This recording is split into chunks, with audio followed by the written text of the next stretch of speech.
Scott Garuda terus memperkuat diri di bawah kepelatihan Sinteyong. Sejumlah pemain keturunan kabarnya sedang didekati oleh PSSI. Harapannya ketika timnas Indonesia memulai babak ketiga kualifikasi Piala Dunia 2026 zona Asia kontra Arab Saudi, yakni pada Jumat 6 September 2024 pukul 01.00 waktu Indonesia Barat, sudah ada penambahan pemain keturunan berkualitas. Dari sekian banyak pemain keturunan di luar negeri, Emiliano Jonathans dapat dipertimbangkan untuk dinaturalisasi. Terlebih, posisi bermain Emiliano Jonathans adalah winger kanan. Salah satu titik lemah timnas Indonesia saat ini, Marcelino Ferdinand dan juga Yakob Sayuri yang biasa beroperasi sebagai winger kanan belum tampil maksimal. Emiliano Jonathans bukanlah pesepak bola biasa. Ia telah mendapatkan kontrak profesional dari VCT Arnhem pada 2020 atau di usia 16 tahun. Musim lalu Emiliano Jonathans memang hanya mencatatkan 6 penampilan di Liga 1 Belanda 2023-24. Namun itu bukan karena Emiliano Jonathans tidak memiliki kualitas, melainkan sempat mengalami cedera ligamen dari November 2023 hingga akhir musim. Sekarang Emiliano Jonathans dalam kondisi bugar dan juga siap mengarungi Liga 1 Belanda 2024-25 yang bergulir mulai akhir pekan ini. Lantas tertarikkah Sinteyong untuk mendapatkan jasa pesepak bola 20 tahun tersebut? Ya, satu hal yang pasti Emiliano Jonathans secara regulasi bisa dinaturalisasi asalkan yang bersangkutan bersedia menjadi warga negara Indonesia. Sebab sang nenek dari ayahnya berasal dari Depok. Ia pun mengagumi keandalan sang nenek dalam memasak. Nenek dari ayah saya berasal dari Depok dan kemudian pindah ke Belanda. Dia sangat jago memasak, kata Emiliano Jonathans, sumber transfer market Indonesia. Keluarga saya mengunjungi keluarga kami di Depok bulan lalu dan mereka menceritakan tentang sejarah nama keluarga kami. Keluarga saya merasa ini sangat menarik. Sungguh luar biasa bisa belajar lebih banyak tentang sejarah keluarga kami, lanjut Emiliano Jonathans. Emiliano Jonathans tak lupa menyapa fans sepak bola tanah air. Ia seakan memberikan kode siap untuk memperkuat timnas Indonesia jika dibutuhkan. Saya ingin mengucapkan terima kasih kepada semua orang yang telah mengikuti dan mendukung saya dan siapa tahu saya bisa bertemu dengan kalian di masa depan. Tutup pesepak bola kelahiran Arnhem Belanda ini. Ramadhan Sananta dan juga Arkan Fikri menunjukkan kelayakannya kembali memperkuat timnas Indonesia setelah tampil apik di Piala Presiden 2024. Penyerang Persis Solo Ramadhan Sananta keluar sebagai top skor Piala Presiden 2024 dengan koleksi 3 gol. Ia mengungguli penyerang-penyerang asing top lain yang berkompetisi di turnamen ini, seperti David da Silva, Ciro Alves, Gustavo Lopez, dan juga banyak lagi. Berkat bantuan Ramadhan Sananta, Laskar Sambernyawo atau julukan Persis Solo finish di posisi 3 setelah mengalahkan Persija Jakarta. Sementara itu Arkan Fikri muncul sebagai metronom lini tengah Arema FC sehingga keluar sebagai juara Piala Presiden 2024. Arkan Fikri pun terpilih sebagai pemain muda terbaik di Piala Presiden 2024. Kedua nama ini terakhir kali membela timnas Indonesia senior, yakni pada Maret 2024 atau ketika menang 3-0 atas Vietnam di kandang lawan. Pada FIFA Matchday Juni 2024 saat timnas Indonesia kalah 0-2 dari Irak dan juga menang 2-0 atas Filipina, Ramadhan Sananta dan juga Arkan Fikri tidak disertakan oleh Sinteyong. Karena itu ada peluang Ramadhan Sananta dan juga Arkan Fikri kembali menghiasi skuad timnas Indonesia pada FIFA Matchday September 2024. Ya, menarik menanti siapa saja pemain yang akan dipanggil oleh Sinteyong. Pelatih 54 tahun itu akan mengumpulkan seluruh pemain timnas Indonesia pada Minggu 1 September 2024 yang akan datang. Media Vietnam membandingkan antara pelatih timnas Vietnam Kim Sang-sik dengan Sinteyong yang merupakan pelatih timnas Indonesia. Mereka heboh sendiri jika kedua pelatih asal Korea Selatan itu akan bentrok di Piala AFF 2024. Dalam ulasannya, media Vietnam Soha mengklaim pertandingan kedua tim akan sangat seru.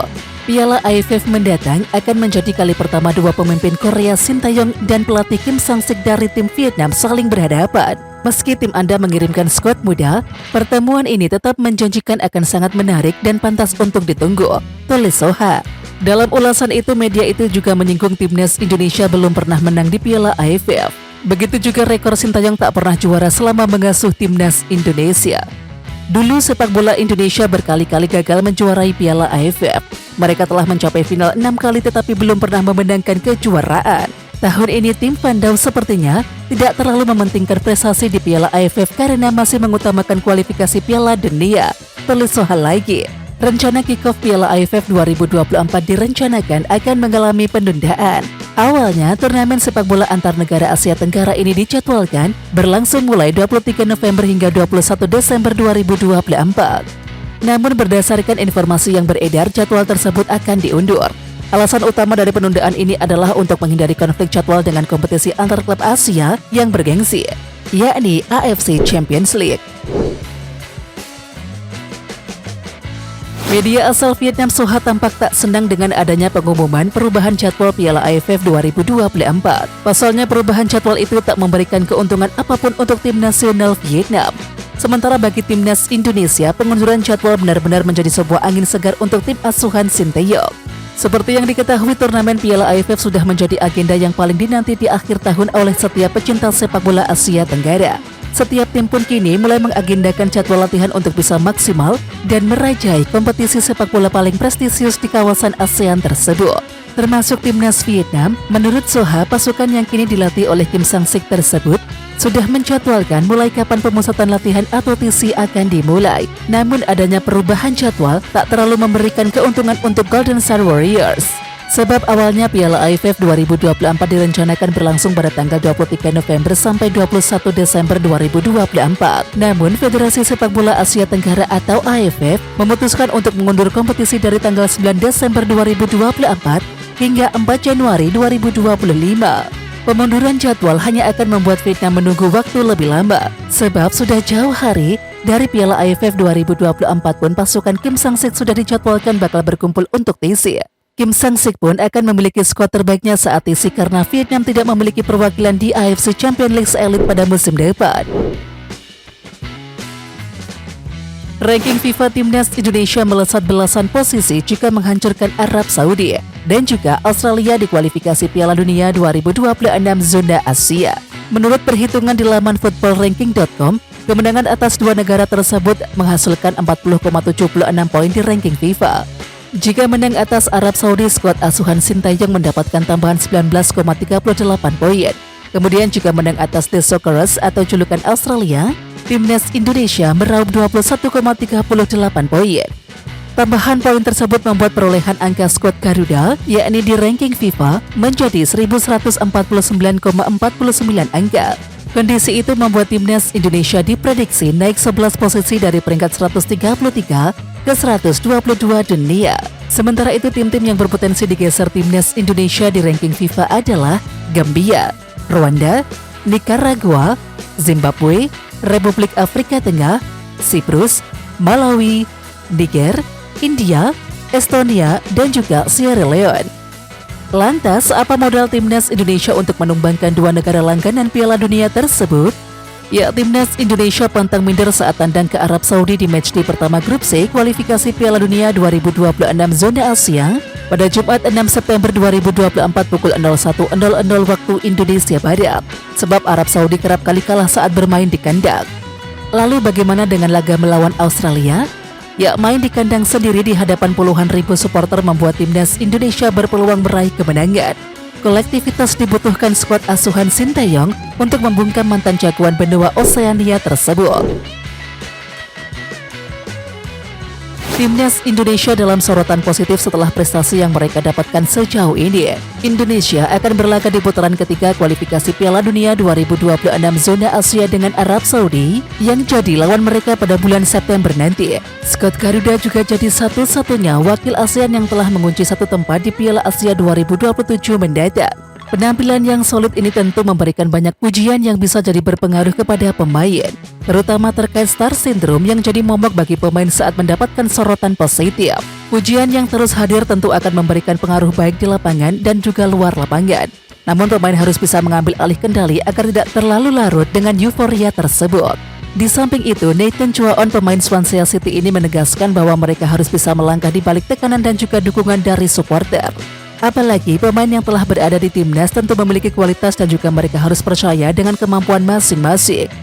Kami tahu kemana tujuan kami berasal, kami tahu apa yang bisa kami lakukan dan kami percaya pada diri kami sendiri, tegasnya. Leighton menilai saat sudah berada di tim, semua pemain memiliki tugas untuk saling mendukung. Pemain juga sadar dengan tanggung jawab dan harus bisa menjalankan dengan baik. Komunikasi jadi jalan yang terbaik agar suasana di dalam tim tetap positif. Dan kunci dari penampilan apik timnas sejauh ini adalah kekompakan tim yang terus dibangun. Dengan kondisi internal yang nyaman, maka pemain akan lebih percaya diri saat berada di lapangan. Ketua Umum PSSI Erick Thohir meminta para pemain timnas Indonesia U20 dapat menit bermain di klub. Hal itu agar mereka makin berkembang dan juga berdampak ke tim. Skuad Garuda Nusantara baru saja menjadi juara Piala AFF U19 2024 pada tanggal 29 Juli yang lalu. Selepas ajang itu, pemain dikembalikan ke klub dan Donitri Pamungkas langsung mendapatkan menit bermain bersama Persija Jakarta dalam Piala Presiden 2024 Sabtu 3 Agustus. Erick Thohir mengatakan potensi U20 harus dijaga demi masa depan sepak bola Indonesia. Jadi ia pastikan para pemain harus mendapatkan menit bermain agar mendapatkan banyak pengalaman berharga. Aturan yang sudah kami dorong, klub yang punya pemain timnas wajib dimainkan. Itu ada aturannya di Liga, kata Erick Thohir di Solo dikutip pada Senin 5 Agustus 2024. Sementara itu, pelatih timnas Indonesia U20 Indra Safri mengatakan tim pelatih setiap klub sudah memahami hal tersebut. Oleh karena itu, ia sangat senang saat ada pemain timnas Indonesia U20 dapat menit bermain. Saya berkomunikasi dengan semua pelatih klub. Kami ingin pemain kembali ke klub dan klub berikan jam terbang, kata Indra. Matthew Davis jadi pemain keturunan baru yang akan merapat ke timnas U17 Indonesia. Matthew saat ini bermain untuk tim asal Australia Subiaco AFC U15. Dia berpotensi sebagai bek kiri dan bisa beroperasi sebagai bek kanan dan juga gelandang.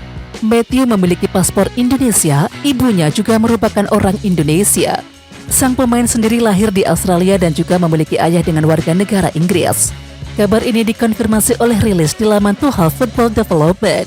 Matthew Davis akan hadir di pemusatan latihan atletisi timnas U17 Indonesia. Memiliki tinggi 179 cm, dia memiliki modal penting untuk bermain dengan pemain lain.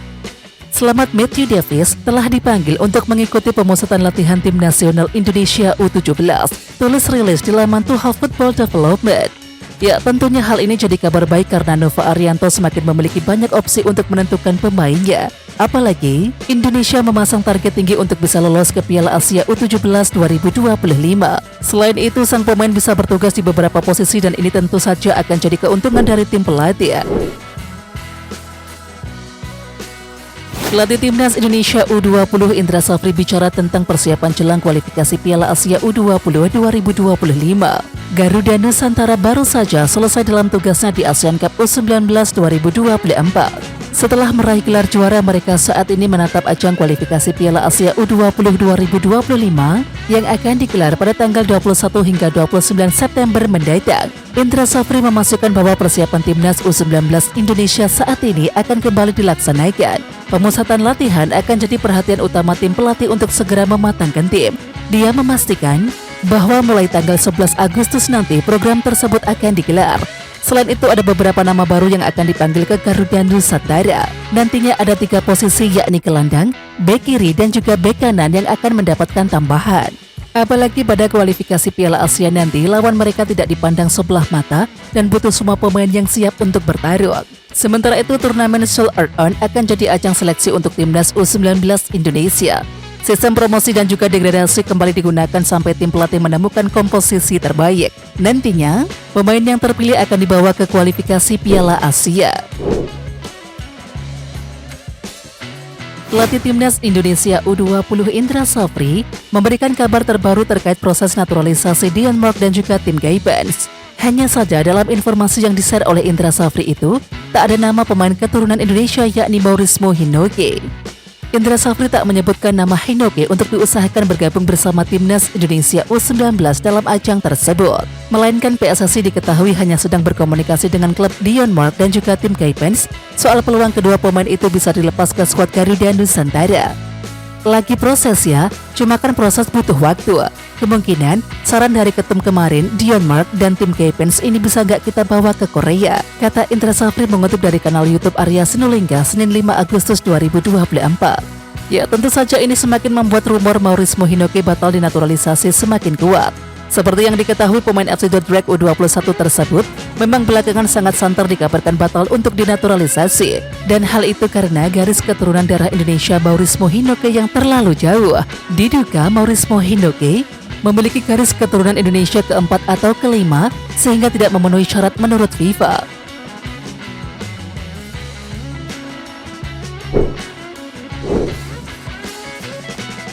Oke Timnas Lovers, siapa kita? Kita Indonesia.